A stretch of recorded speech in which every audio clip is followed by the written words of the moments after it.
Hello student, स्वागत है आपका CSP रिजवान यूट्यूब चैनल पर। सबसे पहले स्वतंत्रता दिवस की आप सभी को हार्दिक शुभकामनाएं। आज के दिन ही बिहार पुलिस में वैकेंसी आई हुई है SI की। बिहार पुलिस अवर सेवा आयोग द्वारा ये परीक्षा कराई जाएगी। किस चीज़ की है? Sub inspector, police sub inspector की ये परीक्षा है। आगे हम देखते हैं नोटिफिकेशन में क्या क्या है। सबसे पहले तो जो इम्पोर्टेंट डेट्स हैं वो देख लेते हैं। आवेदन पत्र भरने की प्रारंभिक तारीख जो है वो 16/8/2020 अर्थात कल से ये खुल जाएगा ऑनलाइन। और लास्ट डेट जो है इसकी 24/9/2020 फॉर्म भरने की लास्ट डेट है गुरुवार को, अर्थात 16/8 से 24/9 तक ये फॉर्म भरा जा सकता है।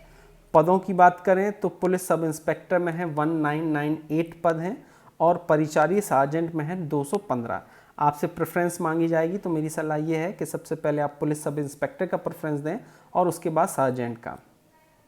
यहाँ पर लिखा हुआ है आवेदन पत्र भरने के क्रम में अभ्यर्थी से पद की प्राथमिकता प्रेफरेंस के विषय में पूछा जाएगा जिसे उसे भरना होगा। तो आप पहले सब इंस्पेक्टर भर दें, फिर सार्जेंट भरिएगा। आगे देखते हैं। लिखित परीक्षा में 2 चरण होंगे। बेसिकली ये 3 चरण की परीक्षा है।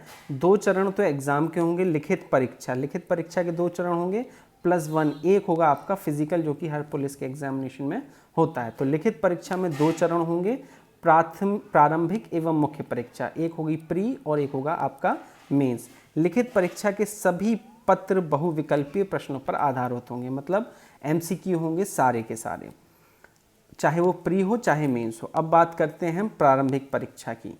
प्रारंभिक परीक्षा में 200 अंकों का एक पत्र होगा, एक प्रश्न पत्र होगा जिसमें प्रश्नों की कुल संख्या 100 होगी। ध्यान से आप देखिएगा ऐसे। परीक्षा की अवधि 2 घंटे होगी। उक्त पत्र में सामान्य ज्ञान एवं समसामयिकी मुद्दों से संबंधित प्रश्न पूछे जाएंगे। केवल GK और करंट अफेयर्स पहले पेपर में आपको आएगी, अच्छे से समझिएगा। इसमें 30% अंक से कम अंक प्राप्त करने वाले अभ्यर्थी मुख्य परीक्षा के लिए असफल, मतलब मिनिमम आपको 30% तो लाना ही लाना है, क्योंकि 100 प्रश्न पूछे जाएंगे तो आपको 30 क्वेश्चन सही करना ही करना है। प्रारंभिक परीक्षा में प्राप्त अंकों के आधार पर रिक्तियों का 20 गुना सफल अभ्यर्थियों का चयन आरक्षण वेटिवार किया जाए। मतलब कहने का मतलब यह है कि प्रारंभिक परीक्षा में जितनी भी वैकेंसी है उसका 20 गुना बुलाया जाएगा। मुख्य लिखित परीक्षा हेतु प्राप्त अभ्यर्थियों को पर्याप्त संख्या में अनुबंधित दशा में उक्त अनुपात, ये सब ऐसे ही आगे देखते हैं। मुख्य परीक्षा की बात करते हैं। मुख्य परीक्षा में क्या होगा? तो मुख्य परीक्षा में 200 अंकों का सामान्य हिंदी का एक पेपर होगा, 2 घंटे चलेगा। इसमें 100 प्रश्न पूछे जाएंगे, मतलब 2 नंबर का एक प्रश्न होगा। इसमें 30% अंक प्राप्त करना अनिवार्य होगा, अन्यथा उन्हें अयोग्य घोषित कर दिया जाएगा। सामान्य हिंदी पत्र का प्राप्तांक मेधा निर्धारण में, मतलब मेरिट लिस्ट में नहीं जोड़ा जाएगा। कहने का मतलब यह है जो मेंस में होगा एग्ज़ाम हिंदी का, उसमें केवल आपको 30% मार्क्स लाना ज़रूरी है। वो क्वालिफाइंग नेचर का होगा। अगर आप 30% लाते हैं हिंदी में तो आप क्वालिफाई कर जाएंगे। द्वितीय पत्र सामान्य अध्ययन का होगा, जिसमें सामान्य विज्ञान, नागरिक शास्त्र, भारतीय इतिहास, भारतीय भूगोल, गणित एवं मानसिक योग्यता जहाँ से संबंधित होगा। मतलब इसमें सारा कुछ आएगा, आपका GK भी आएगा, GS भी आएगा, मैथ भी आएगा, रीजनिंग भी आएगा, ये सब होगा। द्वितीय पत्र का पूर्णांक 200 होगा, जिसके प्रश्नों की कुल संख्या 100 होगी। अवधि 2 घंटे होगी। सारे पेपर वही 2 घंटे के हैं, 100 क्वेश्चन होंगे उसमें 200 मार्क्स के। इम्पॉर्टेंट चीज़ यहाँ पर, दोनों चरणों की परीक्षा में प्रत्येक गलत उत्तर के लिए 0.2 अंक काटा जाएगा। देखिए 2 नंबर का एक प्रश्न है और 0.2 अंक काट लिया जाएगा। उत्तर पुस्तिका 2 प्रतियों में होगी, जिसकी एक प्रति आयोग के पास सुरक्षित रखी जाएगी। मुख्य लिखित परीक्षा के आधार पर रिक्तियों के 6 गुना अभ्यर्थी बुलाए जाएंगे फिजिकल के लिए। अब चलिए पेपर क्या क्या होगा इसको एक बार फिर से समझते हैं। देखिए लिखित परीक्षा 2 स्तर की होगी, उसके बाद आपका फिजिकल होगा। तो पहली परीक्षा जो होगी उसमें केवल और केवल GK के क्वेश्चन आएंगे। 200 अंकों के 100 क्वेश्चन आएंगे GK के, ठीक है। 30% आपको प्राप्त करना अनिवार्य है। जो पहला पेपर होगा उसमें 30% आपको प्राप्त करना अनिवार्य है। 200 अंकों के 100 क्वेश्चन, 2 घंटे आपकी परीक्षा। ठीक है, अब ये आपने प्री क्वालिफाई कर लिया। प्री क्वालिफाई करने के बाद फिर आपको बुलाया जाएगा मेंस में। मेंस में भी आपकी पहला पेपर हिंदी का होगा, लेकिन वो केवल क्वालिफाई नेचर का होगा और हिंदी में आपको केवल 30% अंक लाना जरूरी है। 100 क्वेश्चन होंगे 2 घंटे का, वो क्वालिफाई कर जाएंगे। फिर मुख्य परीक्षा में ही दूसरा पेपर होगा, अर्थात प्री में 1 पेपर है और मेंस में 2 पेपर हैं। मेंस का पहला पेपर हिंदी क्वालिफाई और दूसरा पेपर में क्या क्या आएगा, इसमें आएगा आपका सामान्य विज्ञान, नागरिक शास्त्र, भारतीय इतिहास, भारतीय भूगोल, गणित, मानसिक योग्यता जांच से ये सब चीज़ें पूछी जाएंगी। ये भी 2 घंटे का 200 नंबर का 100 क्वेश्चन इसमें पूछे जाएंगे और माइनस मार्किंग है आपकी 0.2 की माइनस मार्किंग है। मेंस के बाद आपको 6 गुना स्टूडेंट्स को बुलाया जाएगा फिजिकल के लिए। आगे चलते हैं। अंतिम मेधा सूची, मतलब मेधा सूची का जब भी कहे आपसे तो मेरिट लिस्ट है। इसमें क्या क्या होगा, तो अंतिम मुख्य परीक्षा के आधार पर तैयार की जाने वाली अंतिम मेधा सूची हेतु अनुसूचित जाति, अनुसूचित जनजाति व महिला वर्ग के अभ्यर्थियों के लिए न्यूनतम एलिजिबिलिटी 32% है। पिछड़ा वर्ग, अत्यंत पिछड़ा वर्ग के अभ्यर्थियों के लिए न्यूनतम अर्हता 34% है। पिछड़ा वर्ग के अभ्यर्थियों के लिए 36.5 है और जनरल्स के लिए 40% अंक लाना ज़रूरी है, जो फाइनल मेरिट लिस्ट आपकी बनेगी।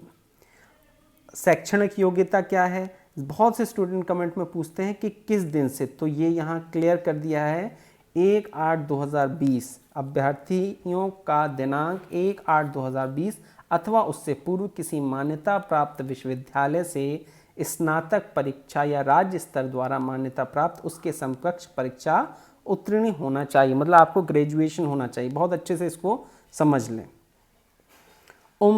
उम्र कहाँ से कैलकुलेट होगी, एज आपकी कैलकुलेट होगी 1 जनवरी 2020 से। 1 जनवरी 2020 से एज कैलकुलेट होगी। सामान्य कोटि 20 से लेकर 37, जनरल के लिए एज लिमिट है 20 से 37, बहुत बड़ा एज का स्लैब डाला गया है। परीक्षा वर्ग अत्यंत पिछड़ा वर्ग पुरुषों के लिए न्यूनतम, मतलब जो अत्यंत पिछड़ा वर्ग बिहार में एक कैटेगरी होती है उनके लिए 20 से 40 है और सामान्य कोटि पिछड़ा वर्ग, अत्यंत पिछड़ा वर्ग महिलाओं के लिए 40 वर्ष है, मतलब महिलाओं के लिए हर कैटेगरी के लिए 40 वर्ष है। चलिए आगे चलते हैं।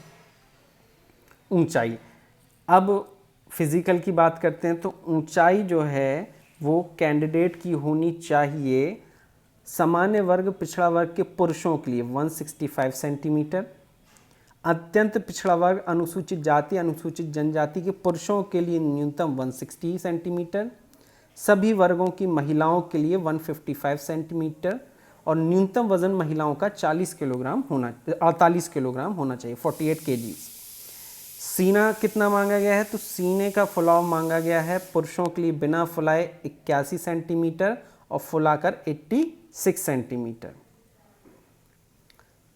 फुलाने के बाद सीने में कम से कम 5 सेंटीमीटर का अंतर होना अनिवार्य है।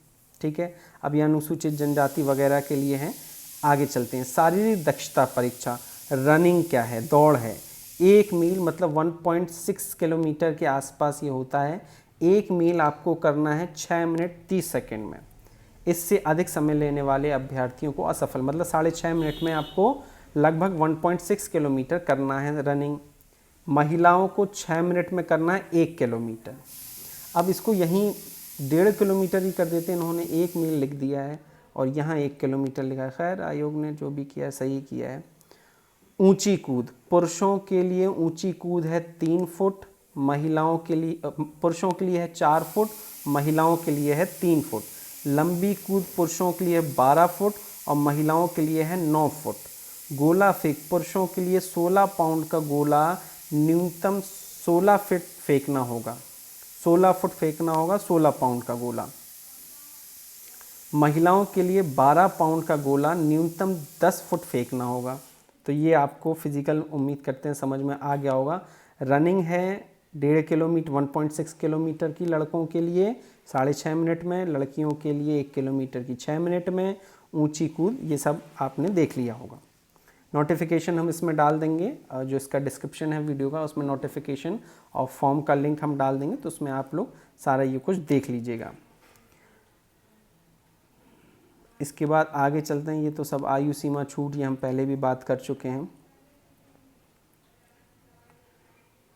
राष्ट्रीयता, आवेदन अपनी राष्ट्रीयता को भारतीय रूप में भरेगा क्योंकि इस पद पर आवेदन करने के लिए भारत का नागरिक होना अनिवार्य है। बाकी ये सब फॉर्म भरने की डिटेल्स हैं कि ईमेल होना चाहिए, उसके बाद आपके पास वैलिड एक नंबर, मोबाइल नंबर होना चाहिए जिस पर मैसेज वगैरह आते हैं। तो इसमें नोटिफिकेशन में इसके अलावा कुछ नहीं है। अगर आप लोग कुछ पूछना चाहते हैं तो वो पूछ सकते हैं। ये भुगतान की बात करते हैं, इसमें फ़ीस कितनी लगेगी, तो फीस इसमें सामान्य के लिए लगेगी, पुरुष हो या महिला 700 रुपये, और SC ST के लिए लगेगी 400 रुपये। बाकी ये कैटेगरी हैं उनके लिए 700 रुपये ही है। तो SC ST के लिए लगेगी 400 रुपये और सामान्य के लिए लगेगी 700 रुपये, चाहे वो महिला हो या पुरुष हो। तो इस नोटिफिकेशन में बस इतना ही है। अगर आपको कुछ कन्फ्यूजन है, कुछ भी पूछना है तो आप कमेंट में पूछ सकते हैं। इस नोटिफिकेशन के वीडियो को ज़्यादा से ज़्यादा ग्रुप में अपने शेयर करें ताकि सभी लोगों तक ये जानकारी पहुंच सके। धन्यवाद, आज के लिए इतना ही।